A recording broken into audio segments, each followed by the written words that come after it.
ചിണ്ടൻ കുഞ്ഞ് ആരുടെ മടിയിലാണ് ഇരിക്കണത്? ചേട്ടൻ്റെ മടിയിലാണോ കുഞ്ഞി ഇരിക്കണത്? ചേട്ടൻ പോയാൽ എന്ത് ചെയ്യും? 27-ാം തീയതി പോവുമല്ലോ. ആദ്യം എൻ്റെ മോള് പോയപ്പോഴും സങ്കടമായിരുന്നു കേട്ടോ.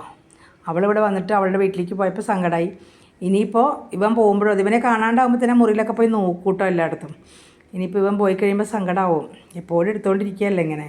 പിന്നെ കൊഞ്ചിക്കലും. ഞങ്ങൾക്ക് 4 പേർക്കും പൂച്ചകളെയും പട്ടികളെയും എല്ലാ മൃഗങ്ങളെയും ഞങ്ങൾക്ക് ഇഷ്ടമാണ് കേട്ടോ. അതുകൊണ്ട് എനിക്ക് വലിയ സന്തോഷമാണ്. വീട്ടിൽ ആർക്കെങ്കിലും ഇവരോട് ഇഷ്ടമില്ലെങ്കിൽ പിന്നെ നമുക്കൊരു വിഷമാവുമല്ലോ. ഞങ്ങൾ 4 പേരും ഒരേ മനസ്സുള്ളവരാണ്. എല്ലാ മൃഗങ്ങളെയും ഞങ്ങൾക്ക് ഇഷ്ടമാണ്. അപ്പം മിന്നുക്കുട്ടനും ഉമ്മർത്ത് കിടന്ന് ഉറങ്ങുന്നുണ്ട് കേട്ടോ. അവൻ ഒരിക്കലും അകത്തേക്ക് കയറില്ല കേട്ടോ. കാരണം അവൻ നമ്മുടെ പൂച്ചയല്ല.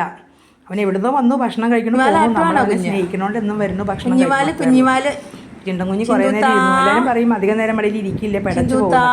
ഇവൻ എത്ര നേരം കുറേ നേരമായിട്ട് ഇരിക്കണു. അതുകൊണ്ടാണ് ഇപ്പം ഇറങ്ങി മടിയിലിരുന്നത്. ഞാൻ പുറത്തേക്ക് പോകാൻ പോയതുകൊണ്ടാണ് ഇറങ്ങി വരാൻ.